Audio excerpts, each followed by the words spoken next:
Number 15. Latasha Nedd, aka Empress Schmidt. In 2015, numerous killings and beatings of African American citizens by police officers led to a movement known as Black Lives Matter. Protests, gatherings, vigils, and much more were organized across the US to honor and to fight for the justice of black lives lost due to police brutality. However, every movement has its extremists, and a lot of people began acting out in violence. Riots broke out across the nation, and numerous people took to YouTube and Facebook with videos of themselves burning flags and threatening the lives of whites and cops alike. One particularly popular YouTube threat came from Latausha Nedd, who went by Empress Schmidt. Nedd posted a series of YouTube videos which led to an investigation by the FBI, US Marshals, and a terrorism task force. After viewing the videos and investigating witnesses, she was arrested in Clayton County, Georgia in September 2015. During the arrest, Nedd claimed that she had actually been watching a news report about her videos just before the police knocked on the door. She also pleaded with police, saying, "This is about a YouTube video? I've seen worse on YouTube. All I said was defend yourself against people who want to kill us. That's all. I never said anything more than that." The Clayton County police chief argued that her videos were more dangerous than she would lead them to believe in her plea.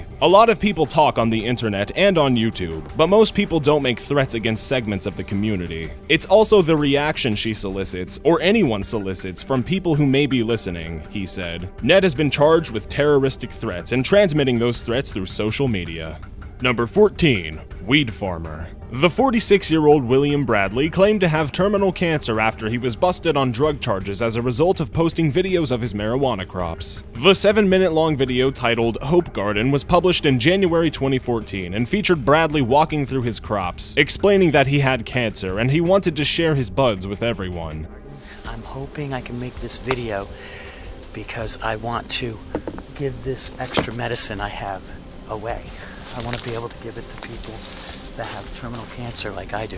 He begged for donations to be able to share his gift with others suffering from cancer. Bradley made a few statements as he bent down to smell the weed. "This bouquet of flowers is for everyone. I want everyone to see how beautiful they are. This bouquet of flowers is for everyone." Bradley also offered his full name and postal address in the video for potential donors, leading the police directly to him. Upon arrest, police seized 2 pounds of weed, 20 grams of hashish, 2 bags of cocaine, and $1,000 in cash and drug paraphernalia from a storage unit Bradley used near his home. Bradley was charged with possession of narcotics with intent to sell, possession of drug paraphernalia, and operating a drug factory. He was released on $5,000 bond after he was arraigned. This was not his first offense with drugs, as he was arrested in 2008 after police found 2 pounds of pot and several bags of hallucinogenic mushrooms.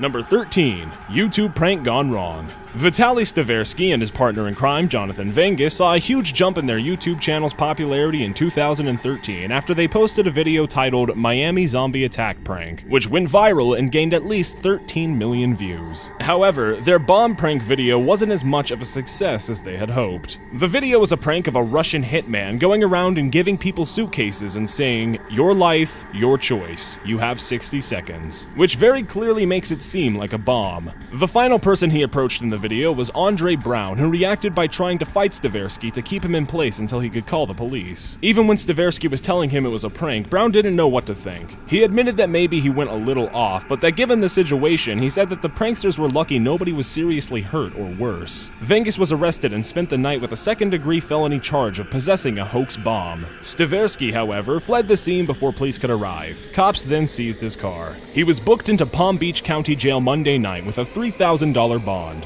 This was not the first time either pranksters had been in trouble with the law due to their slightly terroristic pranks. A year later, in an attempt to make up for the bad publicity, the prank was repeated, but this time Staversky pulled stacks of cash out of the briefcase to give to a homeless man on the street. Number 12. Barrett Brown. In September 2013, Brown was arrested by the Dallas County Sheriff's Office during a live video chat. The reason for Brown's arrest was actually related to a video he had uploaded to YouTube a few short days before on September 11th and 12th. It was a 3-part video, estimated to be about 43 minutes or more in length, and it featured Brown ranting and threatening to shoot government officials and the FBI. Brown also allegedly admitted to being a spokesperson for the hacker group Anonymous. However, many have said that according to to Anonymous, Brown was never truly a trusted member and he seemed to just want to profit off of his membership.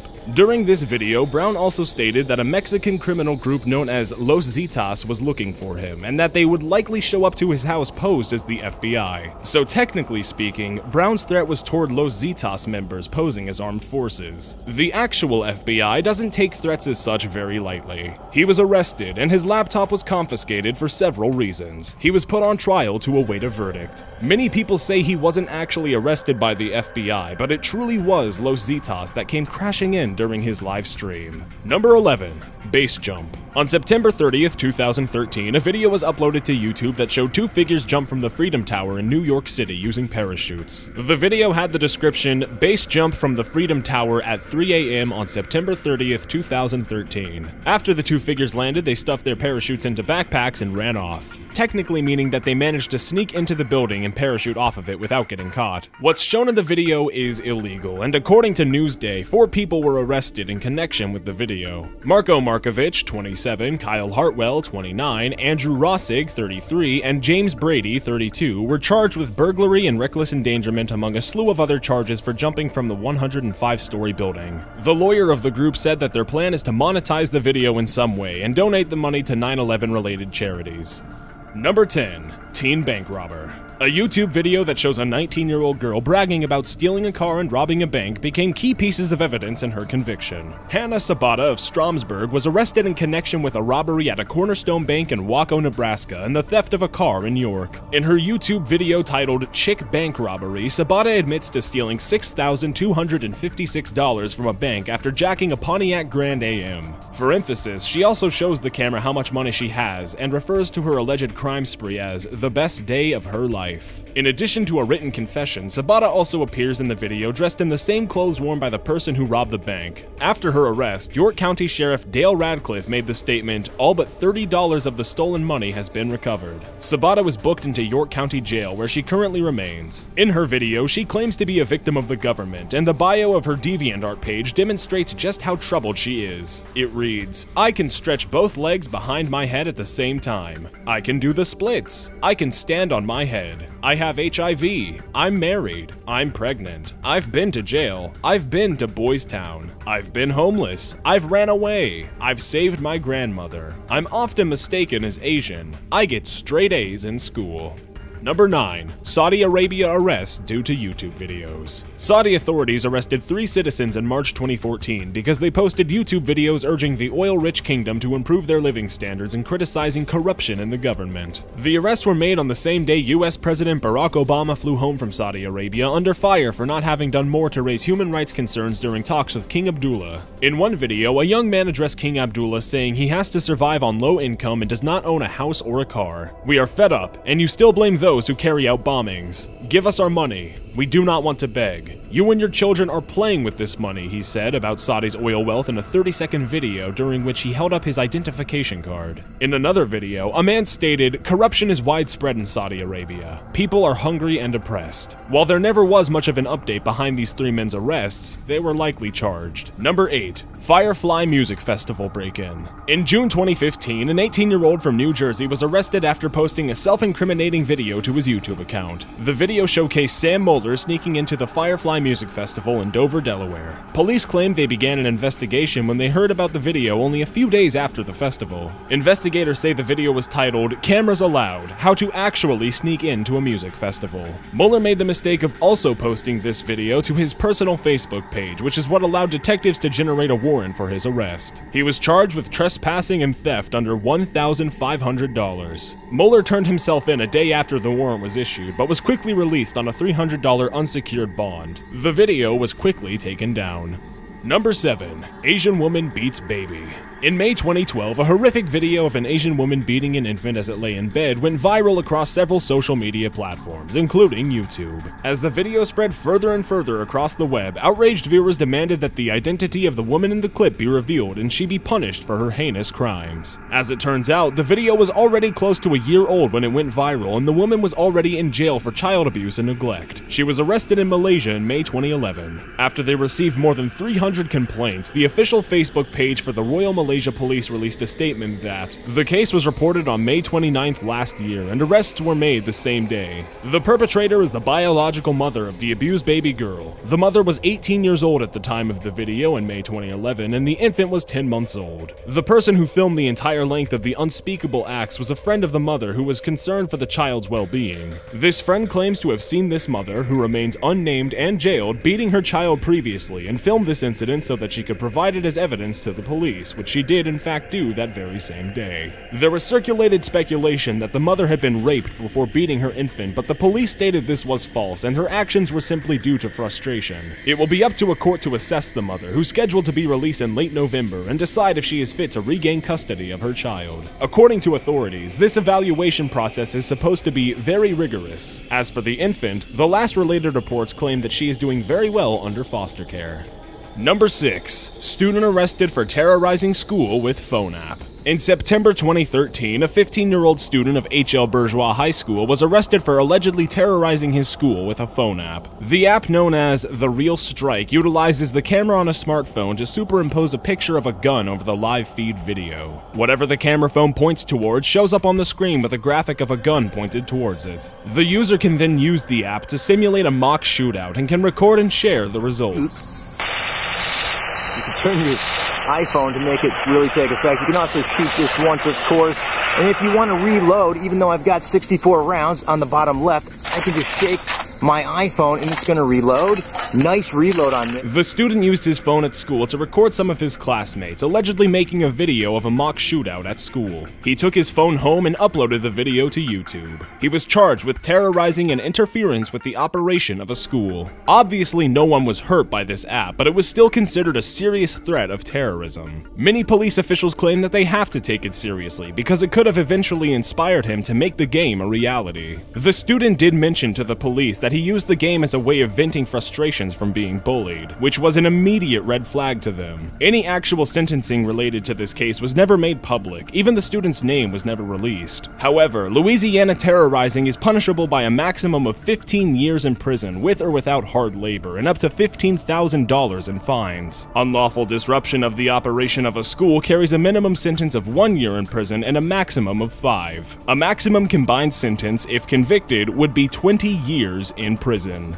Number 5. Walmart fight. In June 2015, a video went viral of two women fighting in a Walmart shampoo aisle. One woman in the video was identified as 34-year-old Amber Stephenson. The other woman involved in the fight was Rebecca Mills, who at the beginning of the video was cruising the aisle in a motorized cart. The employee nearby at the time stated that she was restocking shelves and shopping carts full of merchandise were in the aisle. The employee said Mills struck the cart with her motorized cart, then Mills began to yell at her. After some verbal insults, Mills got out of the motor cart and began physically fighting with Stephenson, who can be heard telling her 6-year-old son to hit Mills.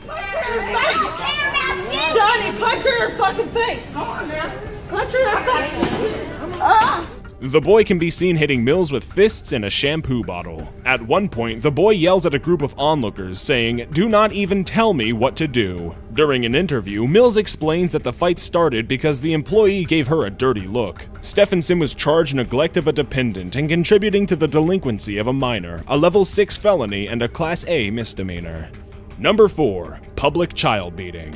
In February of 2013, a video began circulating of a child being beaten in the streets of Newark, New Jersey. This allegedly led to 3 arrests of those involved. The video shows a young boy who is forced to get naked and is then beaten in the middle of the street. The video was quickly removed from YouTube after gathering more than 40,000 views, but mirror copies do exist, although they're hard to find and even harder to watch. As one individual charged with the beating explains late in the clip, the beatdown was over the victim's father owing another man $20. The 3 charged have not been identified, but reports claim that one of the boys arrested is a 19-year-old and that the other was the cameraman.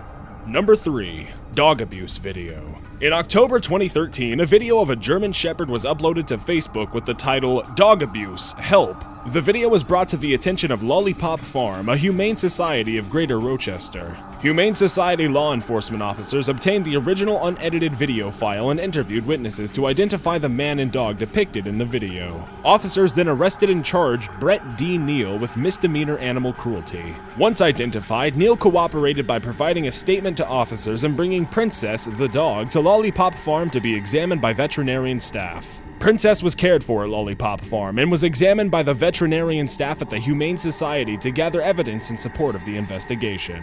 At the time of this video's popularity, Princess was currently not available for adoption, but was more than likely put up for adoption shortly after the trial that resulted in heavy fines for Neil. Number 2. Tree murder. There's not much information behind this man's arrest. He uploaded this video explaining that he had a passionate hatred for his neighbor's tree because it obstructed his view and was generally in his way. He created a concoction of gasoline and various other dangerous chemicals. He then snuck into his neighbor's yard, dug down to the roots of the tree, and poured the elixir over the roots and into the ground. He was apparently arrested for malicious damage of another person's property. Either way, this was a bit much to do for a tree. He likely faced some pretty heavy fines, and even jail time if he couldn't cover those fines. Okay, that about wraps things up for what I can do today. I only need to recover the hole now, which I will do quickly, and I might use one of Di's plans for this. I don't want to get my hands dirty, you know, Number 1. Happy arrest. In mid-May of 2014, a group of 6 young Iranians were arrested as a consequence of a YouTube video they posted. The video featured 3 men and 3 women without hijabs, a traditional head covering in Middle Eastern culture, dancing to the hit song Happy by Pharrell in an apartment and on a building rooftop. It quickly went viral after only a few short weeks and reached about 200,000 views on YouTube. There was no official report as to why these teens were arrested. However, people have their suspicions that it had more to do with Iranian morals than actual law. An Iranian freelance journalist based in Washington, D.C. reported that she wasn't surprised that the 6 people were arrested. When she first saw the video, she thought it was dangerous to upload it online, considering its content. Not wearing hijabs, dancing, boys and girls together, that's 3 big red flags, she said. One of the women featured in the video told Iran Wire, an independent English language website, that the group made it to tell the world that the Iranian capital is full of lively young people and change the harsh and rough image that the world sees on the news. However, these arrests actually led to the opposite opinions being generated by the public. All of the young adults were eventually released, but there never was a firm explanation for their arrests. And while the original video was privatized, there are copies across the web for viewing. Got an idea for a top 15 list? Submit it at top15s.net/submit. Be sure to subscribe for future videos. Thank you all for watching. Also, if you want more of me, the narrator, personally, you can head on over to my channel at youtube.com/WeegeePlays, or just check the description down below to get a link to it directly. Did Mummy think that I just ate? 10 days, get them now, you fat, ungrateful, sluggish sow! I hope to see a few of you over there. But for right now, once again, thank you all for watching.